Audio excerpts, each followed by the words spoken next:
En cette fête du Christ roi, je trouve que la première lecture qui nous est proposée, qui est du prophète Ézéchiel, et l'Évangile se répondent très bien.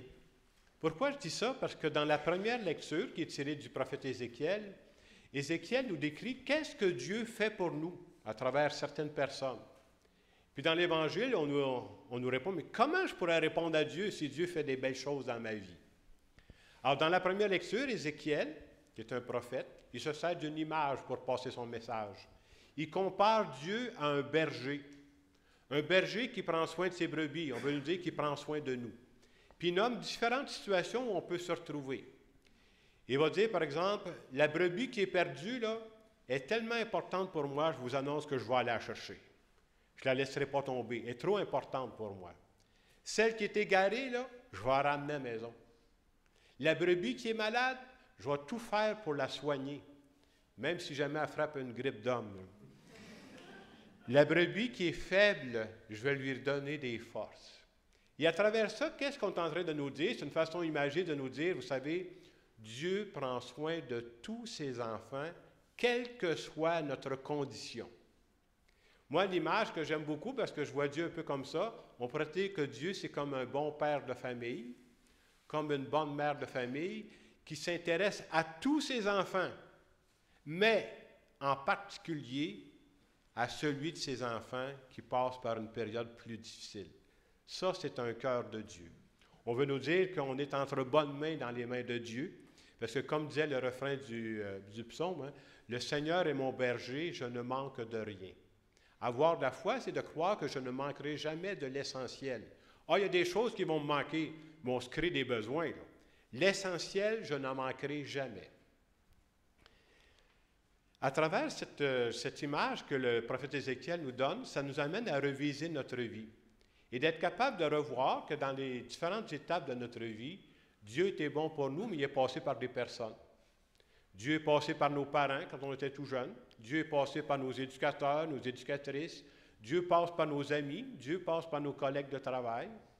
Et quand on regarde, on prend la peine de regarder notre vie, on se rend compte qu'il y a plusieurs personnes qui font en sorte qu'on est devenu la personne qu'on est aujourd'hui. On ne s'est pas bâti tout seul, là. Et ces personnes-là ont été importantes pour nous. On a juste à penser à nos parents, à une période où tu es complètement dépendant, là. Tout seul, tu ne peux pas t'en sortir, là. Nos parents nous ont donné les soins, les attentions dont on avait besoin, que personne d'autre pouvait faire à leur place. Et quand on regarde tout ça, puis c'est vrai à différentes étapes, moi je me souviens, j'ai été dans le domaine de l'enseignement. Alors quand j'ai commencé à enseigner, je suis sorti de l'université, puis j'avais mon diplôme. Vous savez, quand on arrive, on dit, on va leur montrer comment ça marche, ces vieux profs-là. Mais c'est bon d'avoir quelques vieux profs qui sont venus me voir, on me dit, Jacques, on va te montrer des choses que tu n'as pas appris à l'université, là, mais sur le terrain, ça marche comme ça. Que c'est important d'avoir des personnes à chacune des étapes comme ça. Et si je vous compte ça, c'est pour dire, une des choses qu'il faut avoir dans la vie, une conviction.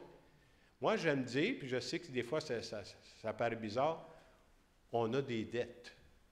Souvent, quand on parle de dette, on pense à argent, là.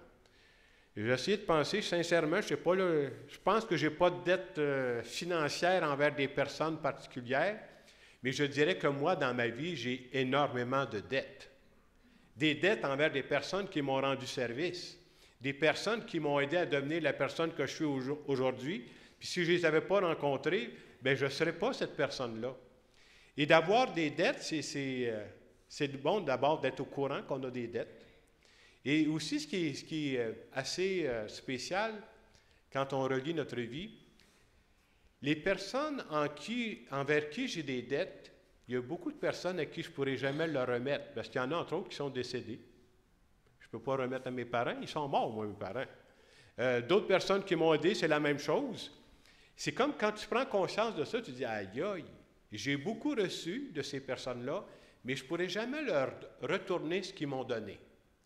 Et la grande question que l'Évangile d'aujourd'hui veut nous poser, c'est de dire, ouais, mais finalement, comment je vais faire pour payer mes dettes? Et l'Évangile d'aujourd'hui répond à cette question-là. L'Évangile va dire, chaque fois que vous l'avez fait à l'un de ces petits qui sont mes frères et sœurs, c'est à moi que vous l'avez fait. Autrement dit, l'Évangile est en train de nous dire, vous allez payer vos dettes par personne interposée. Une autre façon de le dire, c'est vrai qu'il y a des personnes à qui je ne pourrais jamais remettre, Mais présentement, dans ma façon d'agir, dans ce que j'ai à faire, je suis en train de rendre service à des personnes qui probablement jamais ne pourront me le remettre. Et c'est vrai à toutes les étapes de nos vies. Hein?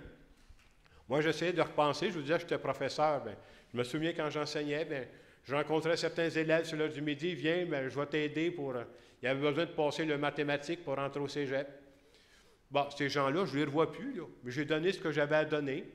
Quand je suis prêtre, des fois, on rencontre des personnes qui vivent des moments difficiles. Des fois, c'est une écoute. Des fois, c'est juste une parole d'encouragement. C'est des gens qu'on voit de passage, qu'on ne voit pas nécessairement par après, mais on est en train de redonner. L'image que j'ai, moi, qui me poursuit depuis plusieurs années, c'est une image qui me motive. J'appelle ça la grande roue de la vie. Moi, je viens de Saint-Hyacinthe. À Saint-Hyacinthe, à chaque été, il y a une exposition agricole. Et comme dans toutes les tombolas, vous savez ce qu'il y a? Il y a toujours une grande roue.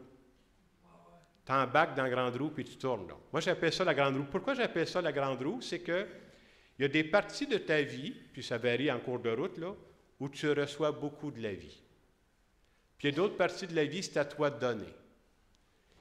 Et l'erreur la plus grave qu'on peut faire, c'est quoi? C'est de dire « j'arrête la grande roue de la vie ». Essayez de penser que vous êtes dans la grande roue, là, vous êtes en haut, puis quelqu'un dit « on arrête le manège ». « Oh, oh, oh, je suis pogné en haut, moi, laisse-moi pas là, là ».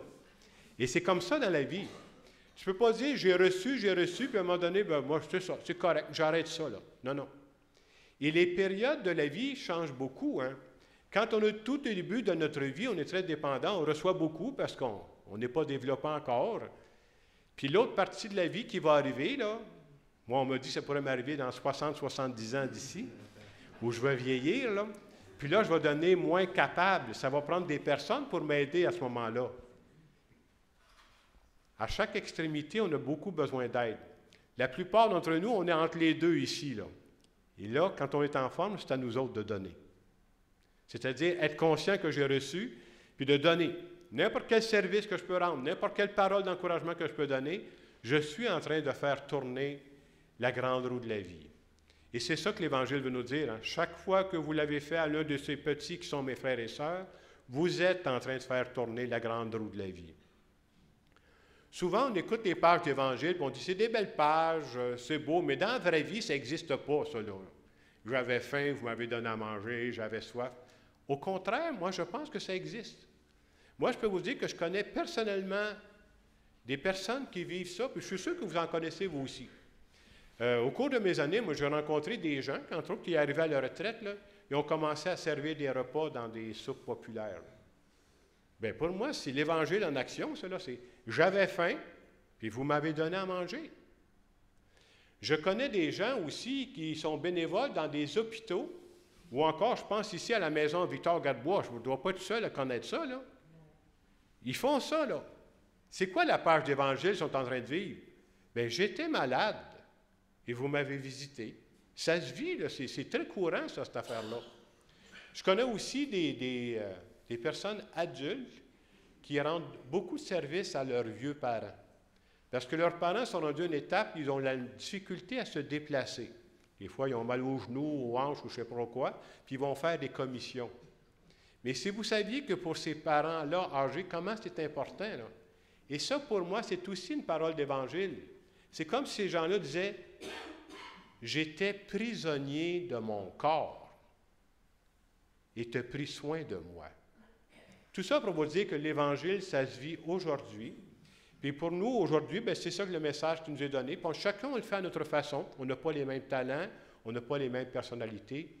Mais le but de notre vie, c'est de faire tourner la vie, de ne jamais accepter de laisser cette grande roue-là s'arrêter.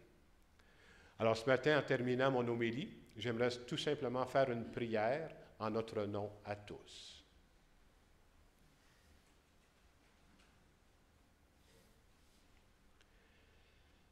Seigneur Jésus, ce matin, je veux te dire que je reconnais que je suis un gâté de la vie. Je veux être vrai avec toi. Je veux te dire que j'ai beaucoup de dettes envers des personnes qui m'ont tellement aidé. À mon tour, je veux redonner à la vie. À ma façon, je veux contribuer à faire tourner cette grande roue de la vie qui permet à tout le monde de vivre. Et je veux te dire merci, Seigneur, de mettre dans mon cœur cette générosité, de ne jamais arrêter. Amen. Dans les quelques secondes de silence qui viennent, je vous invite à demander, selon chacun de notre personnalité, comment je m'y prends, moi, pour faire tourner la vie présentement, soit dans ma famille, dans mon milieu de travail, parmi mes amis, parce que Dieu compte sur moi pour la faire tourner, cette roue.